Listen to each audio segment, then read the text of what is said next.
So finally, it was time, and I swear, I remember standing outside waiting for the trucks, and it was dark and it was snowing. And when that first truck went in first gear, and in Owings Mills back then, you had to climb a big hill to get to our parking lot and the complex. And I said, my God, the whole state of Maryland could hear that.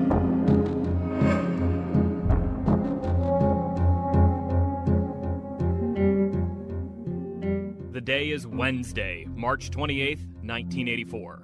It's a cold, wet, dark night in Owings Mills, Maryland. The last of the Baltimore Colts front office staff has gone home for the night. Only a few people remain in the team's complex.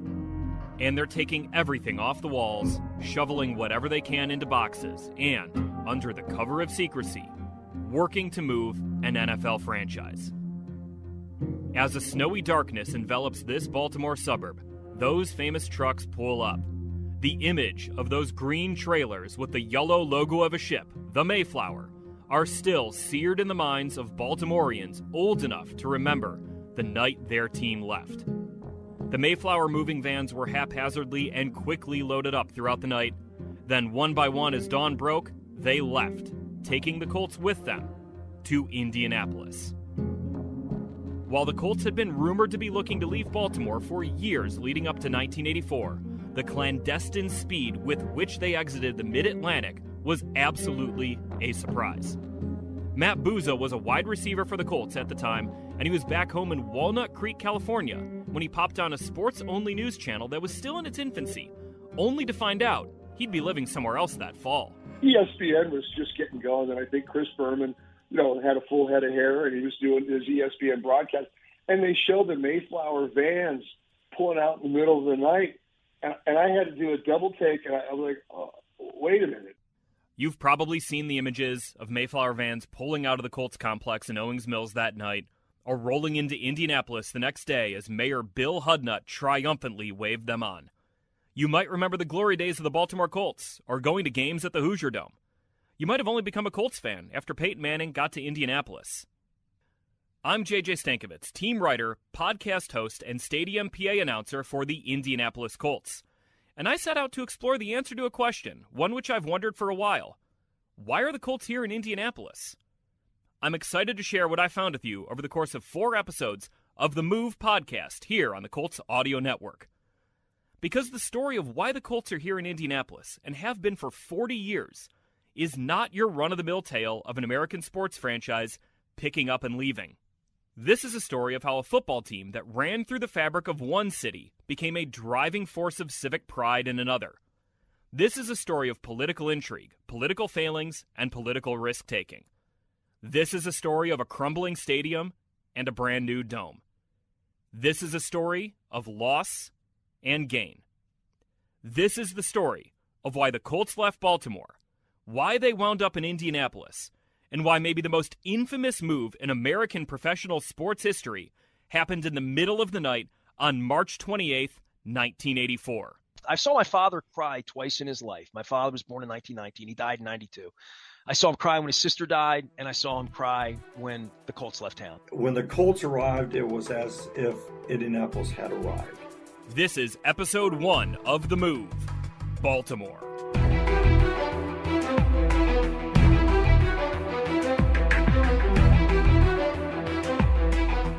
The history of the Baltimore Colts is deeply entwined with the fabric of the city of Baltimore. After World War II, Baltimore was one of the United States' most populated cities. It crested 900,000 residents by 1950, making it the 6th most populated American city at the time. But it also didn't have the prestige that came with a top-flight baseball or football team, and despite its size and importance to America's economy, it was a largely forgotten metropolis on the East Coast.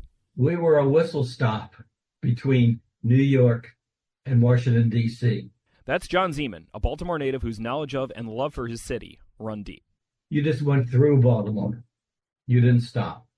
Unless you want to grab, some seafood, but that was it. On December 28, 1946, the bankrupt Miami Seahawks of the All-America Football Conference, which was then a challenger of the National Football League, were purchased and relocated to Baltimore.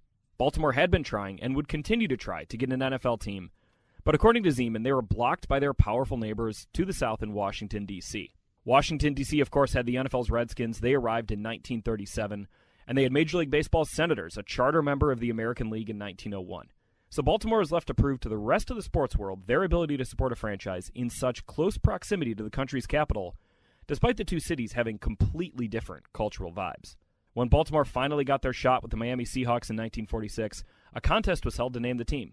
The winning suggestion came from a man named Charles Evans of Middle River, Maryland.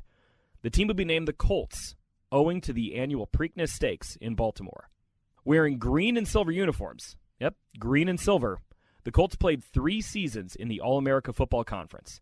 They drew massive crowds, including one of over 51,000 in a game in 1947, and the Colt Band was established, proving Baltimore could absolutely support professional sports. In 1950, the AAFC and NFL merged, with the Colts joining the NFL and playing in the newly reconstructed Memorial Stadium in Baltimore. For the first time, Baltimore had a major American sports franchise. We were in the All-American Conference from 47, 48, and 49. Major support. 50, we went into the NFL. End of the 50 season, they withdrew the team, and that hurt Baltimore so much. Yes, Baltimore's first foray into the NFL was short-lived. Despite the local support, the franchise's financial situation was dire, and the NFL dissolved the franchise. But the Colt Band stayed together, continuing to, quite literally, drum up support for football in Baltimore. In 1952, NFL Commissioner Burt Bell challenged Baltimore to sell 15,000 season tickets within 6 weeks if they wanted to secure an NFL franchise. That mark was hit in a little over 4 weeks. And in 1953, Carroll Rosenbloom purchased the Dallas Texans, who were blue and white, not green and silver, and moved them to Baltimore. The name Colts stayed, as did the Texans' blue and white colors. And in 1953, the Baltimore Colts began playing in the NFL, this time for good. An upper deck was built at the Colts' home of Memorial Stadium to accommodate the intense fan interest. The Colts were the first NFL team to form a fan club, the Colts Corral, and to have cheerleaders. And a year later, the Colts got a roommate.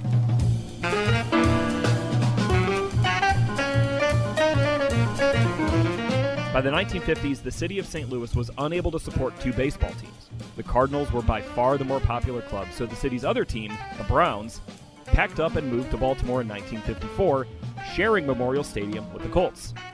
Ironically enough, it wasn't the last time Baltimore would gain a team named the Browns and rename them after a bird. And the arrival of the Orioles was Baltimore's arrival on the stage with these big cities, because now we had something we could put up against New York. Gerry Sandusky is the voice of the Baltimore Ravens. He's a Baltimore native, and he's well-versed in the history of his city. We couldn't put up population up against New York.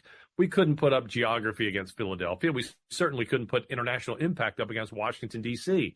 But we could put a team up against those, and we could win, and that made Baltimore feel like, hey, we belong in this league with all of these giant figures. You have to remember, back in the mid-1950s, the NFL was straining to gain a foothold against the behemoth national pastime of Major League Baseball. Getting the Colts was a big deal, but getting the Orioles, that was a game changer. With the Colts and Orioles putting down roots, Baltimore measured its blue-collar, working-class, big-but-small-town attitude against the most powerful cities on the East Coast. Neither team was very good early on, but in 1955, a kid from Arkansas named Brooks Robinson began to man the hot corner for the Orioles. And a year later, the guy who had become Baltimore's other central sports figure arrived after being cut by the Steelers and making $6 a game for a semi-professional team in his native Pittsburgh. Now, Johnny Unitas, there's a haircut you could set your watch to. The Colts had success first. Johnny U was an instant revelation, leading the NFL in touchdowns in 1957, 1958, 1959, and 1960. Unitas paired with budding and established stars like halfback Lenny Moore, fullback Alan Amici, receiver Raymond Berry, left tackle Jim Parker, and defensive tackle Art Donovan. And the Colts quickly became one of the NFL's best teams by the late 1950s.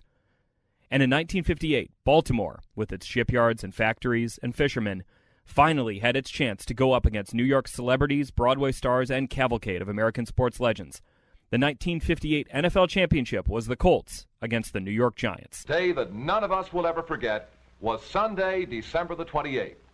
And nearly 20,000 Baltimore Colt fans journeyed to New York City and Yankee Stadium to root on their beloved Baltimore Colts. That was David and Goliath. I mean, that was, okay, not only can we compete with New York, we can beat New York. Unitas drops back, and he's looking for Raymond Berry. He hits him, And Raymond battles all the way to the 13 with just 7 seconds left to play. The Colts don't even huddle. Steve Myra must be perfect as he kicks from the 13. Steve's boot is perfect as the Colts tie it with 7 seconds remaining to send the game into sudden death overtime. With the nation gripped by the action unfolding on their televisions, the Giants went 3-and-out to begin overtime, and with Unitas under center, the Colts scythed 80 yards down the field at Yankee Stadium. Unitas proves his greatness here as he surprises the Giants with a deadly pass to Jim Mutchler, who steps out on the 1. The Colts are 1 yard away from championship. Unitas gives to Amici, and the horse drives through a huge hole over the right side to bring the world's title to Baltimore as the Colts defeat the Giants 23-17 in the best football game ever played. But the greatest game ever played, as it became to be known as, had an even bigger impact outside the city of Baltimore. The NFL, boosted by the Colts, finally had its foothold on the American public. It hasn't given it back since. The country realized something as they watched Unitas and Moore and Barry and Amici dramatically take down the New York Giants. Football was a sport made for TV. There's a direct line between the still booming popularity of football, not just in this country, but worldwide, and the Colts' triumph over the Giants on December 28th, 1958. The Baltimore Colts established the NFL the way it is today. And for Baltimore, it gave the city something to be proud of and known for, other than crab cakes. And it's the first nationally televised championship game. It goes to overtime. The whole country sees it. We have Johnny Unitas, and we are the champions. And that changes everything because, hey, if Baltimore's good enough for Johnny Unitas, and Johnny Unitas can beat everybody, then Baltimore must be a special place. The Colts went on to win the NFL championship again in 1959 behind NFL MVP Johnny Unitas, again defeating the Giants, but this time on their home turf and without the need for overtime. Unitas hit Lenny Moore for a 60-yard touchdown to open the game, and the Colts surged for 24 fourth-quarter points to defeat New York 31-16 in front of over 57,000 fans at Memorial Stadium in Baltimore. It's 3rd and 12 for the Giants in the final period, and Connolly has to go for the big play again. It turns out to be a big play for the Colts as Johnny Sample intercepts and sprints down the sideline to make his way across for a Baltimore touchdown. The Colts have scored 24 points in the final period to take a 31-9 lead. The Giants push over a final second tally, but the victory belongs to Baltimore. Delirious Colt fans swarm onto the field to celebrate as Jim Lee Howell congratulates Weave Eubank. The final score is 31-16 as the Baltimore Colts earn their second straight World Championship.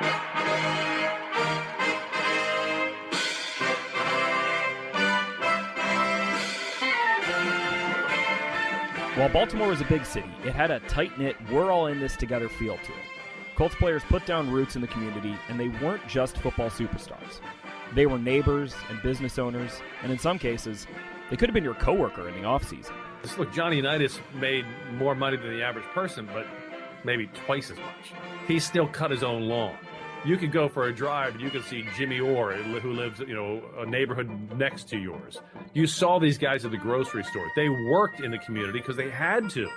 These weren't just guys you rooted for. These were guys who lived where you live, who worked where you work, and who were part of the community you are a part of. So you weren't just rooting for these idols and stars. You were rooting for your neighbor. The combination of a winning team that was wound into the fabric of the Baltimore community created a deep, loyal support for the Colts. The Colts sold out 51 consecutive home games at Memorial Stadium in the late 1950s into the 1960s. You just have to be in Baltimore to appreciate the enthusiasm. I've never seen spirit that existed in any city as it does here in Baltimore. Head coach Weave Eubank was replaced in 1963 by someone considered a risky hire at the time, the 33-year-old defensive coordinator of the Detroit Lions, Don Shula. You might know him now as the winningest coach in NFL history. Behind Shula, Unitas won MVP again in 1964 and 1967, and the Colts began a stretch where their chief rival was Vince Lombardi's Green Bay Packers. Again, as the NFL was establishing itself at the forefront of the American sports conscience, it was the Colts leading the charge. They would go back and forth for the rest of that decade with the Green Bay Packers and Vince Lombardi. You had Johnny Unitas, you had Bart Starr, you had Don Shula, you had Vince Lombardi. You had these gigantic legends, and they're in their 30s and 40s. You knew every year the championship would either run through Baltimore or Green Bay. And it became this massive rivalry at the exact same time that from 58 forward, the league just starts to grow exponentially. The Colts reached the NFL championship again in 1964, where they were shut out by the Cleveland Browns despite being favored to win by a touchdown. 4 years later, the heavily favored Colts were upset in Super Bowl III by the flowing locks of Joe Namath and the New York Jets. Namath famously guaranteed the Jets would win despite being 18-point underdogs. Unitas again. The pass to Richardson. He has the ball. The game is over. The New York Jets are the world champions. They have upset the Baltimore Colts and beat them handily here today. Despite a relatively short championship drought, the Colts were still among the class of the NFL in the 1960s. From 1957 through 1971, the Colts never finished below 500, and they were perennial contenders in the nascent stages of the Super Bowl era. In 1970, under first-year head coach Don McCafferty, the Colts finally broke through. Dallas, a second down. Morton being chased by Bubba Smith. Intercepted by Mike Curtis. Mike Curtis intercepts, and Baltimore has a chance now to win it. Baltimore has the ball on the Dallas 28. Here comes O'Brien. 9 seconds. Young Jim O'Brien, a rookie. And the kick is up. The kick is good!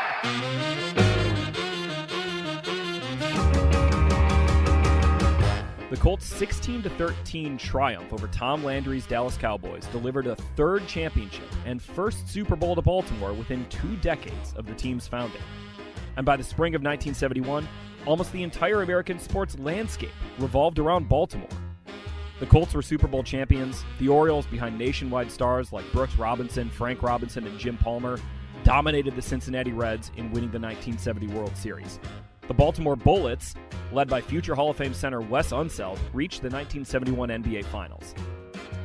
Between 1964 and 1971, 4 Baltimore athletes won MVP: Johnny Unitas, Brooks Robinson, Frank Robinson, and Wes Unseld. The Orioles won the World Series in 1966 and 1970, and the Colts won the Super Bowl in 1970. The Baltimore Civic Center, home of the Bullets, hosted the 1969 NBA All-Star Game. Nestor Aparicio, a Baltimore native and longtime radio host in the city, described how Baltimore's sports culture was built. The Orioles caught on because of the Colts. The Colts in the late 50s begat Brooks Robinson and the Orioles and Oriole Magic and those things. Less than 20 years after professional sports arrived in Baltimore, the city's civic pride became deeply tied to the success of its beloved teams. In New York, there's just, you got Broadway stars. You got lots of, captains of industry. There's lots of famous big-time people. In Baltimore, there's nothing bigger than Johnny Unitas and the Colts, Brooks Robinson and the Orioles. In Philly, the Eagles weren't that good. So you didn't have the elevation of star players on great teams. That's the other thing. You had great teams. In Washington, it's tough to compete with the president, the Senate, the House, and all the famous political figures. In Baltimore, if you were a Colt player, you were king. But while Baltimore became the center of American sports, cracks were forming within the city's NFL team. Johnny Unitas was 37 years old when the Colts won Super Bowl V, and between 1968 and 1971, he threw 20 more interceptions than he threw touchdowns. At some point, the Colts are going to have to move on from a franchise legend, whether it was Unitas' decision or not. More literally, though, the cracks were forming at the home of the Colts, Memorial Stadium. And this is the starting point for why Baltimore, less than a decade and a half later, would ultimately lose the Colts. Miracles on 33rd Street were once commonplace when Memorial Stadium was home to the Baltimore Colts. They were the town's reigning monarchs, and Memorial was their magic kingdom. Memorial Stadium as a structure was built in 1921 on 33rd Street, north of Baltimore's city center, and it was known then as Venable Stadium. As the Great Depression bled into World War II, the stadium was a money pit, and it began to deteriorate. It didn't even have proper bathrooms. Imagine going to a baseball game and having to relieve yourself in a wooden outhouse outside the stadium. Most of the structure of the stadium was demolished and rebuilt in 1950 at a cost of $6.5 million, about $84 million in 2024. And an upper deck was added after the Colts' first season as a full-fledged NFL team in 1953. The new venue was named Memorial Stadium to honor soldiers who lost their lives in World War II. Like most stadiums constructed at this time, Memorial Stadium was built to host both football and baseball games. Most considered it a better venue for baseball. Skyboxes, club seats, luxury amenities, these were not part of the American sports landscape back in the 1950s. Again, it was just great that Memorial Stadium even had seats instead of splinter-inflicting wooden benches. Fans flocked to Memorial Stadium to watch the Colts and Orioles' era of dominance in the 1960s into the early 1970s. Colts games were particularly brutal for opposing teams. In those days, they used to introduce the players of the visiting team. And every time they would do that, the player would, come out and they'd go, Dick Butkus, and the whole stadium would scream, 60,000 people screaming, who's he?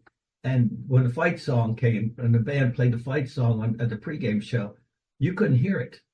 Even when I joined the band in 1962, you couldn't hear yourself because of the way they yelled. They call us the world's largest outdoor insane asylum, and boy, did they have that right. Trust me. But just 2 decades after the rebuilt stadium opened its doors to the Colts and Orioles, it was outdated at best and crumbling at worst. And this is where the first owner of the Colts enters the story, Carroll Rosenbloom. This is the happiest expression this man has had in the football season of 1958. Here is the owner of the Baltimore Colts, Carroll Rosenbloom. Carroll, what do we say? Chuck, it's not the happiest expression I've had since we've been playing, but I think it's the happiest I've ever had in my life. You just can't say enough about these kids. They are the greatest. Carroll, as I said earlier, the comeback that the football team made in the second half, I think, was one of the greatest tributes a team has ever paid its coaching staff. No question about that. They proved that they believed in themselves, Chuck, and they've repaid the fans for all the good they've done for them. And I hope that you'll forgive me for saying it, Carroll, but I'm quite sure that every man on this football squad also felt that he owed that kind of a crack to Carroll Rosenbloom. Well, it's very sweet of you. I feel the same way about them, Chuck. Only one thing, we told the fans it would take us 5 years to give them a championship. Right. It took us 6. I'm sorry we lost that year. They'll overlook that oversight. And thanks to you for everything. Congratulations, Carroll. Wonderful, wonderful afternoon. Rosenbloom was a through-and-through, born and raised Baltimorean. When the opportunity to bring professional football back to Baltimore arose in the early 1950s, Rosenbloom, who was a former college football player himself, invested $13,000 to become the principal owner of the newly reformed Colts. It was under Rosenbloom, that native son of Baltimore, that the Colts became a countrywide phenomenon and a local community pillar. But by the early 1970s, Rosenbloom was largely an absentee owner. He spent most of his time at his homes in New York and Miami, and he would travel to Baltimore on Fridays before games. Around this time, even as the Colts were enjoying plenty of success on the field, rumors began swirling that Carroll Rosenbloom was not happy in Baltimore. So I think it was just talk. I do think he wanted out of Baltimore. Pete Ward, now the Colts' chief operating officer, began working for the team in the early 1980s. And I know that from talking with, I got to know some of the old veteran riders, in Baltimore, like John Stedman and Gordon Beard with AP, and they were very active back then in covering the Colts, and more or less of a rumor that could not be validated. Rosenbloom, a deeply competitive individual, also felt like the Colts had become underappreciated in Baltimore by both fans and the media, despite at the time him being the winningest owner in NFL history. That's a distinction he held until New England Patriots owner Robert Kraft passed him a few years ago. Less than a year after winning Super Bowl V, the Colts held 3 preseason games at Memorial Stadium. Rosenbloom, according to a 1972 New York Times article, was, quote, most discouraged by those 3 games, drawing fewer than 16,000 fans on average, well below the stadium's capacity of 60,000. Fan support for games that mattered slowly began eroding too. The Colts' 51-game sellout streak ended with 5,000 empty seats at Memorial Stadium as the Colts shut out the Cincinnati Bengals in their first playoff victory on their way to winning Super Bowl V. The regular season sellout streak ended the next season. The thing that most people don't realize, they kind of blame, Baltimore had a sellout streak for many, many years, and it's a common narrative to hear that, this streak ended after Bob Irsay came on board. It actually ended in 1971, which was the year after they won the Super Bowl. So the dynamics were changing in Baltimore. But if Rosenbloom couldn't do anything about how he was being written about in the press, or how Colts fans weren't showing the kind of appreciation for his team that he wanted, there was a problem he actually could do something about. And that problem was Memorial Stadium. It was deteriorating, but the other thing was, back then, a lot of stadiums were similar to Memorial Stadium. Less than 20 years after opening its doors, Memorial Stadium was in rough shape. It wasn't an outlier in the early 1970s. Cleveland and Los Angeles had old, deteriorating stadiums back then, too. But what made the Colts an outlier was that the team's owner was thinking about moving his team. Carroll Rosenbloom was wanting to move the team. Jon Scott began working for the Colts as the team's equipment manager in 1982, and few know the franchise's history better than him. And so much so that they actually had training camp in Tampa. Rosenbloom had, a home down there, and they had preseason games down there. While the West Coast may not have been an option, Tampa hadn't got the Buccaneers yet. There was certainly some smoke regarding a move there. Or maybe the Colts would just look to build a new stadium in the Baltimore suburbs. He had thought about building a stadium in Tampa. At that time, the Bucs did not exist. There was no Tampa Bay Buccaneers. Judy Battista is a longtime NFL reporter who now works for NFL.com and NFL Network. And he actually held a training camp practice in Tampa, right? Which is like so provocative. Like, imagine a team doing that now. And Pete Rozelle basically was like, no, he put the brakes on that idea. Like, you're not going to Tampa. And obviously, eventually, Hugh Culverhouse got the team in Tampa. But yeah, he was looking at all kinds of things like Tampa, the Maryland suburbs. So at that point, he was thinking like, well, I'll keep the Colts. I'll just move the Colts. But what was clear is Rosenbloom had no interest in keeping the Colts at Memorial Stadium. He was quoted in the Baltimore Sun in January 1972 as saying, quote, "We are honoring our contract for Memorial Stadium for the next season, but we do not intend to play in Memorial Stadium after next year." Memorial Stadium was shot. I know that for a fact. Carroll Rosenbloom won a new stadium. And in the press, there's one or two members of the press and another gentleman, Ivan Pressman, who was a city council president, not the mayor, but the city council president, sort of said nobody's going to move from Memorial Stadium. It's a memorial to the men and women who lost their lives, and it got to be very controversial, and CR just got tired of it. With Rosenbloom's path to moving the Colts out of Baltimore blocked and no easy way out of Memorial Stadium, the shrewd businessman concocted a bold plan to get himself out of Baltimore. It started when Los Angeles Rams owner Dan Reeves, who was dying of cancer, reached out to Rosenbloom. Mr. Reeves had cancer. He was the owner of the Rams. Jim Irsay, now the owner and CEO of the Colts, was 12 years old when this all went down. He told Carroll Rosenbloom, he said, "Carroll, I know you want to get to L.A.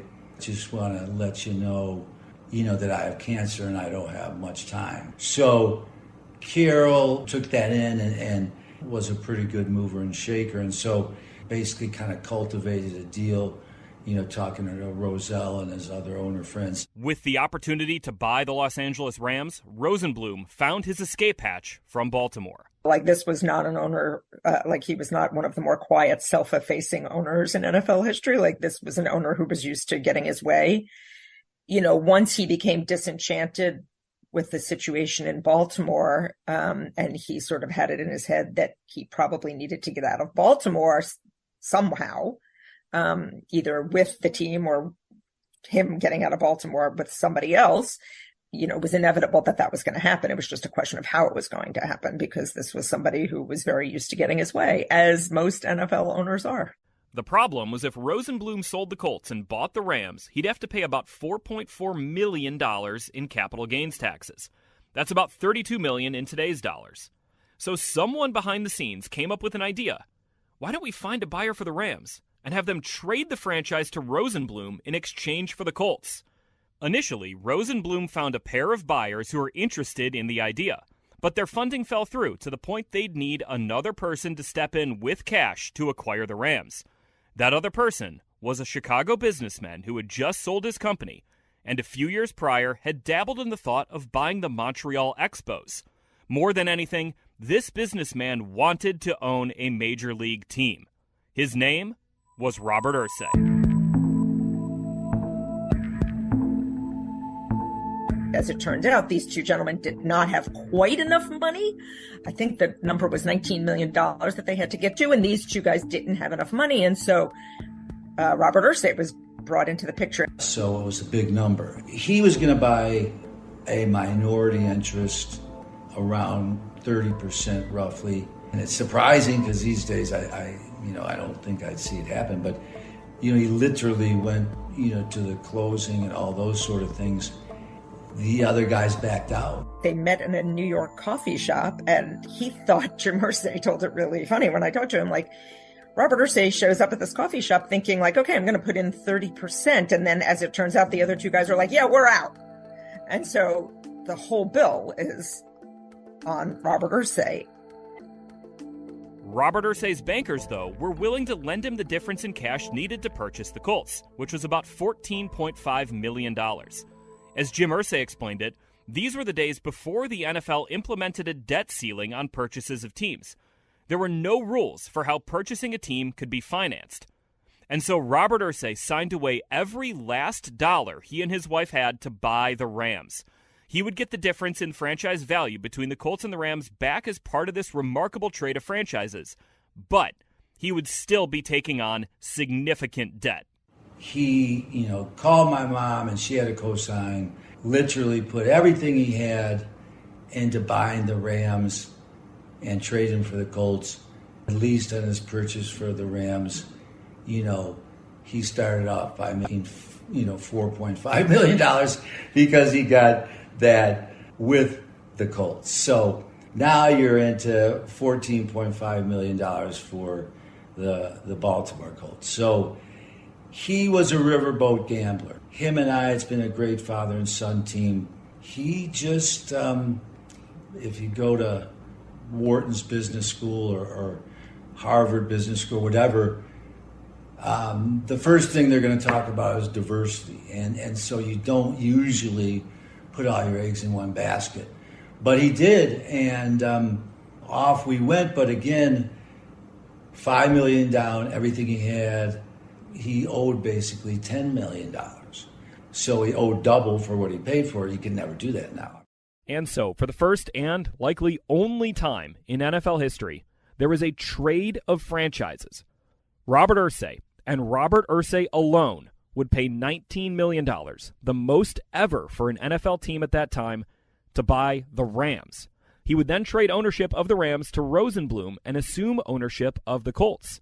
The deal was completed in the summer of 1972. They were literally changing franchises, but nobody was moving. It's like sort of hard to wrap your head around, right? Like they didn't trade players.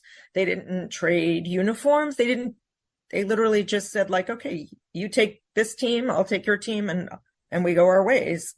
Rosenbloom got his wish. He was out of Baltimore. Carroll Rosenbloom knew that he was playing in a baseball stadium, that he wasn't drawing enough revenue and it wasn't going to change. And the city wasn't going to help, or the state. So he kind of got out of there thinking, wow, somehow I got someone to take this problem, which was the stadium problem, because Joe Robbie, was years away from coming up with the concept of club seats and seat licenses and those sort of things from the Dolphins. Keep in mind two things here as we get into the Robert Irsay years of the Baltimore Colts. First, everything Irsay had went into buying the team. Second, the additional revenue teams would begin to generate in the 1970s through premium seating was not something Memorial Stadium could support. But upon arriving in Maryland, Robert Irsay pledged to keep the Colts in Baltimore. He also pledged to bring preseason games back to Baltimore instead of Tampa, where Carroll Rosenbloom cut a deal to have the Colts hold training camp and preseason games that year. Upon buying the team in 1972, Robert Irsay said, quote, "I bought the Colts to play in Baltimore. I have no thought of taking them elsewhere. We have a great team in a great sports town where they have sellouts. Why move?" Irsay was confident he could keep the Colts in Baltimore, maybe based on Rosenbloom telling him he'd get a new stadium after acquiring the team. That was a promise that Carroll Rosenbloom made to him. The city of Baltimore nor the state of Maryland made that promise. That was what Mr. Rosenbloom told Mr. Irsay, that you're going to get a new stadium. And I think that's why they, switched the deal. Things started off well between Robert Irsay and Colts fans. He went to the annual Colts Corral Convention in Ocean City, Maryland. He played volleyball with fans there and mingled as the Colts got to know their new owner. But things quickly went downhill. Into the 70s, Bob bought the team. And look, I don't need to trash Bob on the Colts website. I like Jimmy a lot and Pete and people that I've known for years, but, Bob's history is Bob's history. Robert Irsay did not quickly endear himself to Colts fans. In his first year of ownership, the Colts finished with a 5-9 record. It was their first losing season since 1956, which was Johnny Unitas' rookie year. Head coach Don McCaffrey, who was 2 years removed from winning the Super Bowl, was fired after a 1-4 start. He was replaced by Jon Sandusky, the father of Gerry Sandusky, now the voice of the Ravens, who you've heard on this podcast. It was a clown act. He hires a general manager named Joe Thomas. In 1971, the Baltimore Colts lose in the AFC Championship to Bob Greasy, Don Shula's coaching Miami Dolphins. In 1972, Irsay comes in with Joe Thomas. They get off to a 1-4 start, and they fire the head coach, Don McCaffrey. And they make my dad the interim head coach. Johnny Unitas was 39 years old in 1972, and he quarterbacked the first 5 games of the season, including the Colts' 21-0 shutout loss to the Dallas Cowboys in Week 5. Thomas, the general manager, fired McCaffrey after that game, and he ordered Sandusky to bench Unitas, who at the time held all the NFL's major passing records, but at a passer rating of just 69.7. And a few weeks after the season, the Colts did the unthinkable in Baltimore. They traded Unitas to the San Diego Chargers, receiving, quote, future considerations in return. Even though Unitas was 40, and even though Unitas was nowhere near the MVP caliber passer he was in the 50s and 60s, and even though Unitas completed under 50% of his passes in 1973 with the Chargers, the decision to trade the franchise legend was met with scorn in Baltimore. And on the receiving end of that scorn was Joe Thomas, the general manager, and Robert Irsay. Now, if you see any of the video with Johnny U running around with gold pants and, getting killed at Three Rivers Stadium, it was just really, Johnny was old and tired, beaten up, and couldn't play anymore. Baltimore didn't accept that. He didn't accept that. The Steelers let the hammer down on Charger quarterback Johnny Unitas, forcing a wobbly pass which Mike Wagner picked off. For Jon Unitas, his first pro game played in Pittsburgh wasn't one to remember, as the great veteran suffered 2 interceptions while completing 2 of 9 for 19 yards. But the Colts actually pulled off the transition away from a franchise legend quarterback, even if it wasn't popular with fans. That might sound familiar, right? Before the Colts went from Peyton Manning to Andrew Luck, they went from Johnny Unitas to a 21-year-old kid out of LSU selected with the 2nd overall pick in the 1973 NFL Draft, Burt Jones. 23 seconds remaining in the first half. Both backs in the block. Going for the touchdown, the Colts have it. Glenn Dowdy. Burt Jones, his 2nd touchdown pass of the season. He hit Cotton Spire last week. This time it's Glenn Dowdy. The Colts were still bad in 1973 and 1974, and things were chaotic behind the scenes. Howard Schnellenberger was hired and fired, and Thomas, the general manager, became interim coach for 11 games in 1974. He went 2-9. Stability and success, though, quickly arrived with the hiring of Ted Marchibroda in 1975. Jones won NFL MVP in 1976, and the Colts won double-digit games on their way to the playoffs in 3 consecutive years from 1975 through 1977. But the Colts were a tier below the dominant teams of the era, the Pittsburgh Steelers and Oakland Raiders, and their success on the field did not lead to a resurgence in the stands at Memorial Stadium. And then within 3 years, had a contending team with Burt Jones and Roger Carr and the Sack Pack and so forth. If you go back and look at those 3 years where they had a really good team, about half the games were sold out, and a lot of games drew 45,000. So the dynamics had changed in Baltimore at the time. These were successful years, but they were hardly the glory days of the Unitas era. In fact, 10 minutes after losing 40-14 to the Steelers in the first round of the 1976 playoffs, no one was killed when a man named Donald Kroner crashed a single-engine propeller plane into the upper deck at Memorial Stadium. Fans, lucky for them, opted to leave the game early instead of watching the Steelers roll past their team. The Colts getting blown out so badly might have actually saved some lives. And while Irsay pledged to keep the Colts in Baltimore when he acquired a team, what he didn't pledge was to keep them in Memorial Stadium. Irsay was quoted as saying in the Baltimore Sun on July 14, 1972, "I would be interested in having a new arena and will want to talk to the Baltimore people about it whenever they wish." Shortly after Irsay took over, an audacious plan to build a 70,000-seat, $114 million domed stadium that could house the Colts and Orioles was proposed. It was nicknamed the Baltodome and was envisioned to be the next in line of American multi-purpose dome stadiums, like Houston's Astrodome, Seattle's Kingdome, and New Orleans' Superdome. But the project would have required the Maryland state legislature to approve $60 million in state-backed bonds, and Governor Marvin Mandel refused to support a bill allocating those funds to the Maryland Sports Complex Authority. The project was killed. And then came Question P. We had a city controller, Hyman A. Pressman, who always put himself in there, hey, I'm fighting for the little guy. He put on the ballot of Question P, and it called for declaring it like Memorial Stadium on 33rd Street. This is a memorial to the war veterans who lost their lives, prohibiting the use of city funds for construction of any other stadium in the city of Baltimore.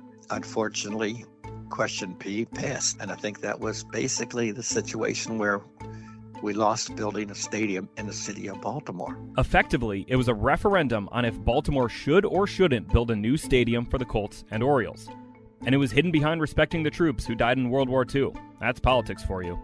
Despite the Baltimore Sun endorsing voters to choose no to the amendment, it passed with 56% of the vote. The city of Baltimore, after November 1974, could no longer use public funds to build a new stadium for the Colts and Orioles. And it didn't take Robert Irsay long to begin turning his attention elsewhere. The arms race in the NFL had begun, because you look at the cookie-cutter stadiums in Cincinnati and Pittsburgh and Philadelphia, even though they were pretty basic stadiums by our standards today, they were considered state-of-the-art back then. Crucially, what all these new stadiums began getting were premium seating. Skyboxes and club seats became additional revenue streams for teams. The landscape of the NFL changes. And Robert Irsay saw this. I will give him credit for this. I don't give him credit for much, but he saw the landscape of the NFL was changing. The owners shared revenue, but they did not share revenue on skyboxes and club seats. Well, Memorial Stadium in Baltimore has no skyboxes and no club seats. And Memorial Stadium, there was no way the existing structure, even with renovations, could support premium seats. And the political landscape here, Baltimore, we've always had Memorial Stadium. What's wrong with Memorial Stadium? It's fine. The politicians did not understand that the landscape in the league had changed. Irsay starts shopping around, and Baltimore politicians think he's just trying to leverage them. But Memorial Stadium, it was not fine. Even the most diehard Baltimoreans, a group of people that still loathe Robert Irsay to this day, concede that. Memorial Stadium was shot. I know that for a fact. It's the only thing I'll agree with him, Bob Irsay. Even back in the 70s, they had problems with it. Yes, they could have started and put in repairs into it, but after a while, it wouldn't have worked. With modernization, it just wouldn't work. I always said it's like putting a miniskirt on a 90-year-old woman. And again, I reiterate, that's the only thing I'll agree with him, Bob Irsay. It was an old horseshoe stadium. You could have tried it. There's almost only so much lipstick you can put on an old pig. This wasn't an issue of an owner looking to build a new stadium to further line his already deep pockets. Robert Irsay, after spending every last dime of his money to purchase the Colts, probably needed the income a new stadium could generate to keep his team afloat. But the NFL was back then, I don't want to say it was much more of it wasn't a mom and pop operation. I mean, it was still a huge scale, but it wasn't like it is now, right? So they did not say to Robert Irsay, well, where's your liquidity here? We want you to have millions in reserve to invest in the team.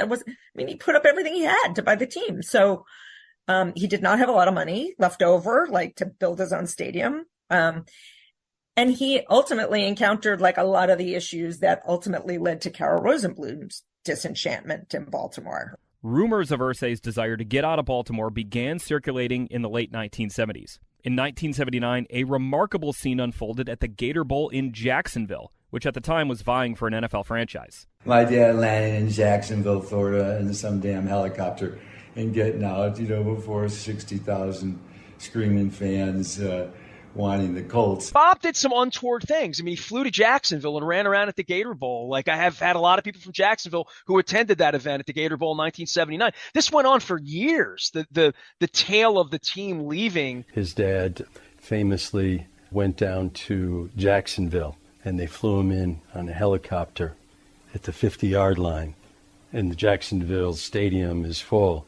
They introduce Bob, Jim's dad, stands up, gives him the thumbs up, doesn't say much, gets back in the helicopter, and they never see him again. So this is, so there was always rumors, you see something like that.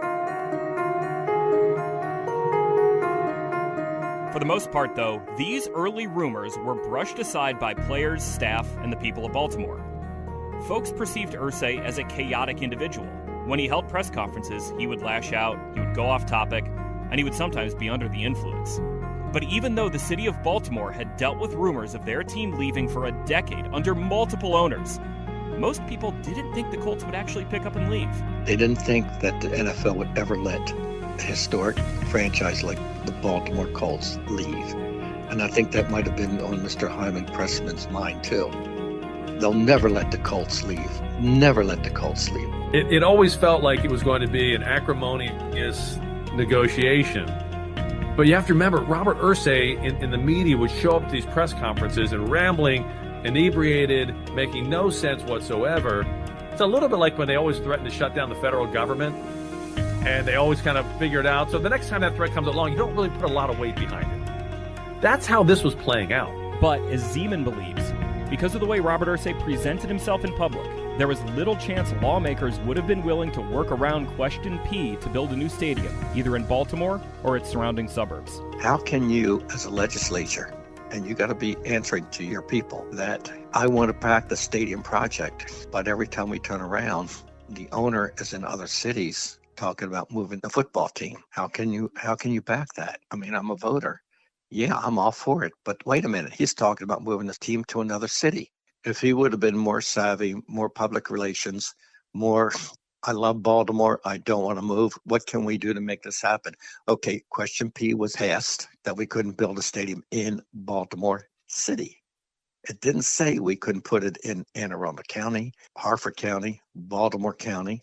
That would be the next step, but it never made it to that level. While Baltimore couldn't allocate money to a new stadium, it could allocate money to renovate Memorial Stadium. Mayor William Donald Schaefer, an immensely popular politician, began negotiating to put money into Memorial Stadium to spruce it up. But it was never enough. Everything that he asked for, say he asked for 3 things from the state legislature on the city of Baltimore, he got. Then he wanted 3 more. Then he wanted 2 more. And finally, it got to be, what are we doing this for? As the rumor mill heated up, the Colts' play on the field lagged. Jones, the star quarterback, separated his shoulder in a preseason game against the Detroit Lions in 1978. He would play in just 7 games over the next 2 seasons, and when he returned as the Colts' full-time starter in 1980, his career was shot. One of the NFL's most promising young passers of the 1970s was a shell of himself, and the Colts went 8-21 with him under center in 1980 and 1981. And as the city and state put money into Memorial Stadium, its much more successful tenant seemed to benefit more from those renovations. It seemed like whatever the Orioles wanted, they got. A new locker room. There again, they were in their heyday. They won the championship, and we were struggling. The Orioles finished first or second in the American League East every year but one from 1968 through 1983 when they beat the Philadelphia Phillies in the World Series behind 22-year-old MVP Cal Ripken Jr. The Orioles, too, weren't happy with their stadium situation, but Memorial Stadium was at least good enough for them. And again, few seriously thought the Colts would pick up and move. Back in 1974, when the Balto Dome project failed, it was the Orioles ownership that engaged in saber-rattling about moving, not the Colts. And the Orioles in the 1980s, well, they would only sign year-to-year leases to keep playing at Memorial Stadium. That period of time was very combustible. There was no money here, and it was sort of like, do you want to save the son or the daughter, the Orioles or the Colts? And I don't think anybody thought the Colts were leaving. Oh, yeah. From 1972 to when the Colts leave in 84, Baltimore had shifted to, I would say, a baseball town first and a football town second. Whereas before they were kind of equally elevated. And so by 1984, the Orioles, a year after winning the World Series, they've got Cal Ripken Jr. From a city perspective, hell, that's 81 games in that facility you're playing a year instead of 6 games a year, 7 games a year. So it got more use for the Orioles, and the Orioles had definitely passed the Baltimore Colts. The Orioles may have passed the Colts in popularity, but the roots of the team were so deep within the community that, again, few seriously entertained the prospect of the team leaving. This was the franchise of Johnny Unitas and Lenny Moore, of Artie Donovan and Jim Parker, of Weeb Eubank and Don Shula. Maybe it had fallen out of favor compared to the city's much more successful baseball team, but this was still the Baltimore Colts. But the Colts were not going to get what they ultimately wanted and probably needed in Baltimore. A new stadium was not a consideration. Baltimore Mayor William Donald Schaefer, in a TV news special in 1984, went out of his way to defend Memorial Stadium. He pointed to the Orioles' season-long attendance of 2 million and believed crowds of 50 to 55,000 would come back if the Colts stayed in town. And he said, quote, "I'm awful tired of people saying our stadium isn't a good stadium. Ours is a good stadium." But they weren't given anything. And I love Don Schaefer, good man. Government officials, especially the ones who set the guardrails for Mayor Schaefer, kept missing the point. There would be no revenue-generating skyboxes added to Memorial Stadium, and the facilities for the coaches and players were, in a word, awful. Our locker room was the same locker room in 1983 and that Johnny Unitas used in 1958. It was a dungeon.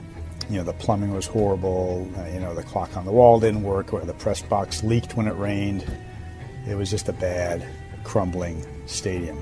It was built for baseball, so the sight lines were not great, but so were a lot of stadiums in the league at that time. Back in the 60s and 50s, it was a great stadium. On game day in the morning when the players came in and the bathrooms were so bad, there was always about that much water in the bathroom. So you'd see guys using the bathroom stalls with their football uniforms on, holding their uniform up like that because there was always about that much water there. And while drawing 20,000 fans or 30,000 fans to games was a problem, as were the city's blue laws that prevented games from kicking off before 2 p.m. on Sundays, it was the lack of a new stadium, and specifically the lack of the much-needed revenue stream coming from premium seats, that was the problem.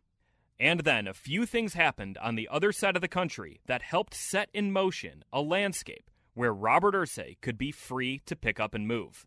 It was a different time because, Al Davis had just moved the Raiders, to Los Angeles and took on the league and won in court.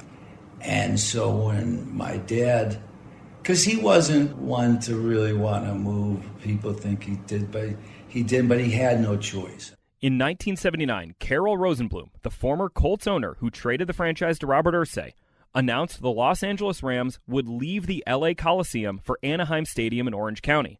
The Coliseum was deteriorating, and its massive capacity meant games were rarely sold out, which also meant Rams games were frequently blacked out on local TV. Rosenbloom died in 1979, and the Rams still moved in 1980. That left the Coliseum vacant, but not for long. 2 years later, Al Davis tried to move his Oakland Raiders to Los Angeles to play in the Coliseum. The NFL tried to block the move, but the Raiders prevailed in court. They were free to go. When Al Davis moved the team and they couldn't chase him in court, it opened the door for every move there's ever been of every franchise there's ever been.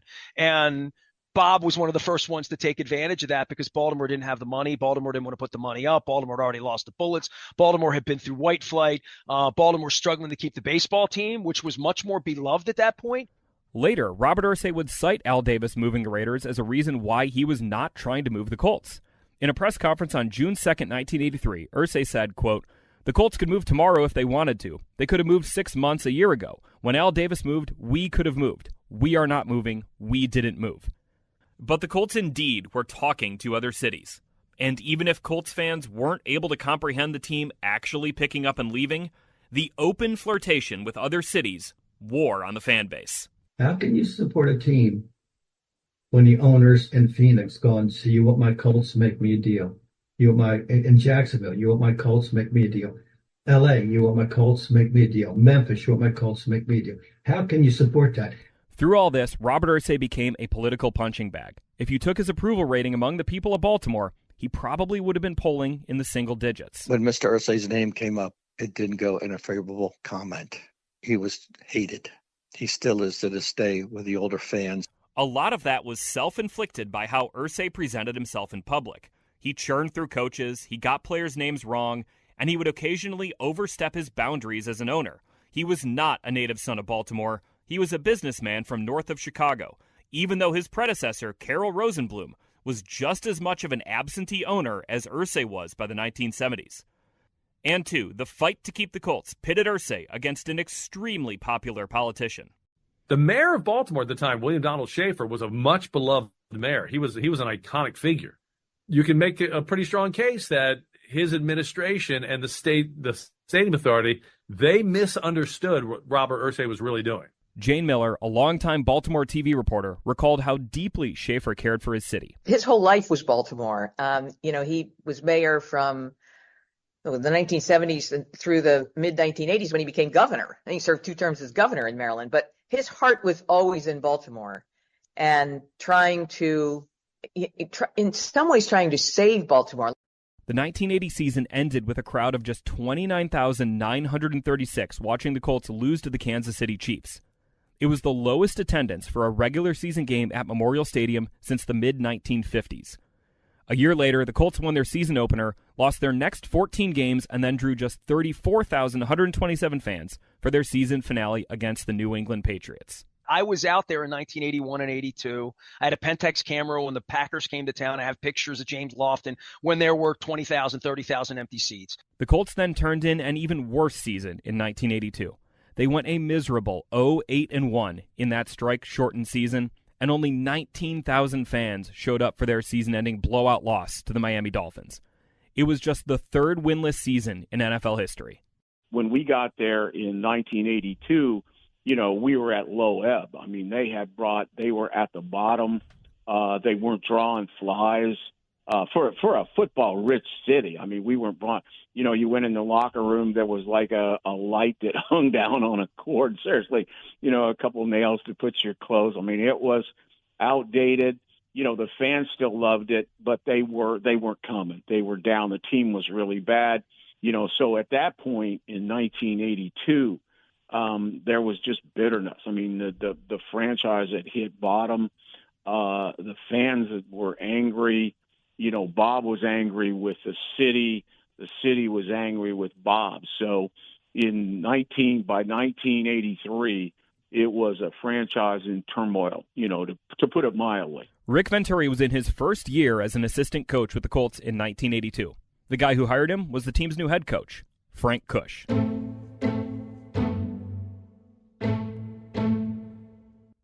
Kush was a legend at Arizona State, where he was head coach from 1958 through 1979. Arizona State, of course, is located in Tempe, a city just to the east of Phoenix. Sun Devil Stadium was a ready-made place for an NFL team to play while a new stadium was built. And as a legendary coach at Arizona State, Kush developed a strong connection to some of Arizona's most powerful people in business and politics. But those Arizona connections were not why the Colts hired Kush. They hired him to pull together a Colts team lacking accountability and toughness. And he ruled with an iron fist, which ultimately got him into trouble at Arizona State, where he was fired for hitting his punter on the sideline after a bad punt, and then interfering in the university's investigation into the incident. Make no mistake, Kush was not someone who would take crap from anyone, players, coaches, fans, or Robert Irsay. I really enjoyed the fans, and I really now I can get into ownership, and I keep my mouth shut. Kush, who died in 2017, spoke about the Colts in an interview with Nestor Aparicio in 2010. The old man was very brilliant. Believe me, he knew what he was doing. Very brilliant, very knowledgeable, but he thought he knew more about football than the coaches did. Reaction to the Colts' hiring of Kush to a 5-year, $6-figure-a-year contract was largely positive, and it didn't read in to his connections to Phoenix, even though the Colts played a preseason game at Arizona State's Sun Devil Stadium later in 1982. Baltimore Sun columnist Bob Maisel wrote that he expected Kush wouldn't put up with meddling from Robert Irsay, which he said would ultimately be a good thing for the Colts. Kush was the 7th coach hired by Robert Irsay in 10 years, and with a pricey 5-year contract, he was hired to turn the Colts around. They went 0-8-1 in Kush's first year as head coach. That winless season gave the Colts another chance to stick the landing on moving on from an MVP quarterback. This time it was Burt Jones, the 1976 NFL MVP, who was shipped to the Rams shortly after Kush was hired. And coming out of Stanford was the nation's clear and obvious top prospect, a quarterback by the name of John Elway. A standout at Stanford, Elway was the most coveted player in the 1983 draft. The Colts had the first pick, but Elway made it known he did not want to play in Baltimore. In the weeks before the draft, the Colts worked to convince Elway, who was also a star baseball player, to play for them if they picked him first overall. Cush, the former college coach, was effectively recruiting Elway to come play for the Colts. It didn't work. The team was in disarray on and off the field. Elway told the Colts that if they drafted him, he'd just go play for George Steinbrenner in the New York Yankees farm system. There is absolutely no question, Elway's agent told the Baltimore Sun, that if he's picked by Baltimore, he'll be a Yankee. The Colts drafted Elway anyway. General manager Ernie Accorsi called his bluff. Elway was too good a prospect to not bring in. Hopefully, the Colts thought, Elway would relent, or a generational quarterback prospect would actually go play minor league baseball. It didn't work. On May 2nd, 1983, the Colts and Robert Irsay blinked. Elway was traded to the Denver Broncos in exchange for offensive tackle Chris Hinton, quarterback Mark Herman, and a 1984 first-round pick. The decision to trade Elway came from the top. It was Robert Irsay who made the call. Accorsi, years later, recalled the opportunity the Colts were not able to capitalize on in 1983. Look at the legacy of quarterbacks that we had. We went from Unitas to Burt Jones and then to Elway. It would have been a tremendous line of succession. It would have been like the Yankee center fielders. And it would have had a tremendous impact on the town and everything else. Now, whether Mr. Irsay would have still moved them, I couldn't predict, and only he could have answered. The Colts actually weren't bad in 1983, even after shipping off a future Hall of Fame quarterback. They were 6-4 in mid-November, easily the team's most competitive showing in years, but then dropped 5 consecutive games, the last to Elway's Broncos in Denver, down the stretch. The season ended with a 20-10 win over the Houston Oilers in front of 27,000 fans at Memorial Stadium. During that game, with their voices bouncing off 30,000 empty seats, the fans who did show up let their feelings be known toward the Colts owner. I remember the last game, it was against the Oilers. Raul Alegre was the Colts kicker in 1983. The chants in the stadium were not very favorable to Bob Irsay, to say the least. What were those chants? What do you remember? Well, is this a G-rated show? It is as authentic as it can be. Well, they were not nice. Let me put it this way. Well, the nicest one is Irsay sucks, but there were a lot worse than that. And the fans were chanting it very loud. So that's one of the things that I remember from that last game. I mean, we ended up winning the game, but we all had a feeling. Even through all the losing, through all the animosity toward Robert Irsay, through the economic adversity Baltimore was going through, the fans who loved the Colts still loved the Colts. Matt Buzza, the young wide receiver, cherished the fan support he received regardless of the team's success. I loved the blue-collarness of it all. Loved going to the Inner Harbor, and I like that kind of fan base. It wasn't what some of the reputations of some of the other clubs, like, say, the 49ers, was the white wine-sipping crowd, right? This was at the other end of that, man. They were blue-collar grinders, kind of what you would think of as a modern-day Buffalo Bills fan. Alegre fondly remembers his lone year in Baltimore, where the Colts Corral's fan groups welcomed him to the community. They took him out to dinner, and they expressed their appreciation for what he was doing while wearing the horseshoe. The fans were very upset, and they were really, really good fans. I mean, I remember they have these groups they used to call the Colts Corrals in various neighborhoods, and they would invite the players on usually on Tuesdays or days off, or sometimes on Mondays, and you would go in and have like a picnic with the family. I went to several, and the fans were really, really supportive and nice, and it was a very close-knit community in Baltimore between the fans and the players, but they did not like Bob Irsay. And even in the early 1980s, plenty of those championship-winning Colts legends were still pillars of the community, and players still strived to get the team back to its glory days. So the first thing that hits you is the tradition in Baltimore of the Colts. Wide receiver Matt Buzza was 23 years old when he signed with the Colts in 1982. I mean, there were some legendary names. Tom Maddie was always around. Johnny Unitas with the Golden Arm Restaurant. Back in those days, if you had a good game and you were named player of the game, you got to go on Monday night. You got to go on Johnny Unitas's radio show and have dinner with him afterwards and get a little watch. And then, oh, shoot, Brooks Robinson just walked in. So there were just legends among legends, Artie Donovan, Lenny Moore. And so, you really felt like there was a bigger legacy there to uphold. That's why the threat of the team moving to plenty of fans and even some of the players, and definitely to the politicians, felt a little empty. The Baltimore Colts wouldn't or couldn't actually move, right? But what Marylanders maybe didn't grasp at the time as the 1983 season came to an end was that Robert Irsay, behind his chaotic persona, was a businessman. He was losing money. And businessmen don't just sit back and lose money. It was volatile. He wasn't making any money. He was losing money in Baltimore. And so there was just nothing good about it. I mean, there just wasn't anything good about it. But for Robert Irsay to actually follow through on picking up and moving the Colts, he needed a city to welcome his ball club. There was a new dome being built in America's heartland, and there was a booming desert metropolis interested in becoming an NFL city. We knew we were done, basically. It was a talk in the locker room. We knew that we were going to be either in Phoenix or in Indianapolis. That's what the rumor was. And which city put up the best package, that was going to be the deciding factor. As it turns out, the Phoenix Colts were a real, very real possibility. We'll get to that in a later episode. But coming up on episode 2 of The Move is how Indianapolis, Naptown, an often overlooked Midwestern city, built itself up to land an NFL franchise. The nickname was Naptown, which was that sleepy little town in Indiana. It was the Indy 500, and it was basketball. I think that's very, very possible, if not likely, that had the Pacers ended up moving, that the public would have shook their head and said no to further investment in sport. That was a big thing that occurred that kind of cleared the way for the Colts to eventually come here. When they first started talking about building the dome and all that sort of thing, and you're kind of like, yeah, right, okay, you don't have a team, really?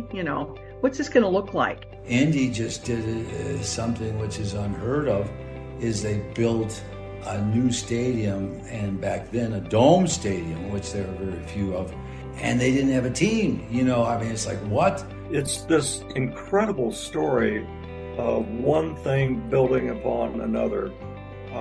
It's one of the great American success stories in sports. The attraction of the Colts was a huge part of that.